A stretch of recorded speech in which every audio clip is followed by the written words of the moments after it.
I'm Mark and I love photography, but I got to admit that photography has changed a little bit over the years. About a couple weeks ago, I found my first camera and I'd like to share it with you. My first camera was the Kodak Flash 620 camera. It was the definitive point and click. This camera here had a fixed f-stop of f13. It had a fixed speed of 140. It has a 100mm lens associated with it, and the only decision you had to make was the focal length. Were you going to focus on something in the 5 to 10 feet range or something infinity? Anything closer than 5 feet, forget about it. But your biggest decision when you were taking a picture had to be made beforehand, because you see, this was a film camera. It used Kodak 620 film, and as a result, you'd have to decide, are you going to shoot black and white or are you going to shoot color? And you also had to decide the ISO of your film.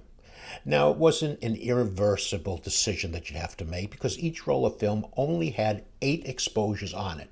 So if you wanted to, you could shoot color, you could shoot black and white, and film, well, film was relatively cheap.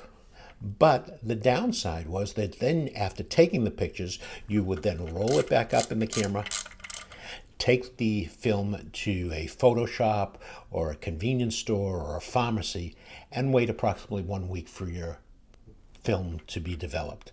You'd get negatives back, as well as the 2¼ I think by 3.5 inch prints. So photography has changed quite a bit.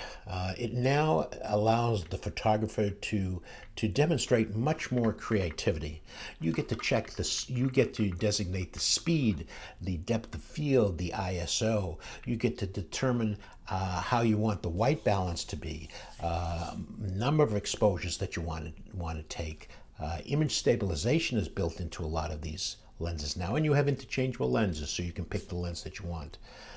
So even then, after you take the photograph, instantaneously you could see it, you can load it into your computer, you can use all sorts of software to color correct it and make other adjustments to make it more pleasing for what you'd like to accomplish.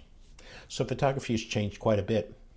It's a lot more exciting. There are a lot of great things that you can do and things you can learn, and I'm looking forward to learning them, as well as learning videography and doing some video work, as you can see here. Now, it won't be perfect, and there'll be some mistakes along the way, but if you'd like to learn with me, join me. Because I, like you, sometimes look back to those older days when it was a lot easier, because you could just point and get the shot. I'm Mark. Thanks for watching.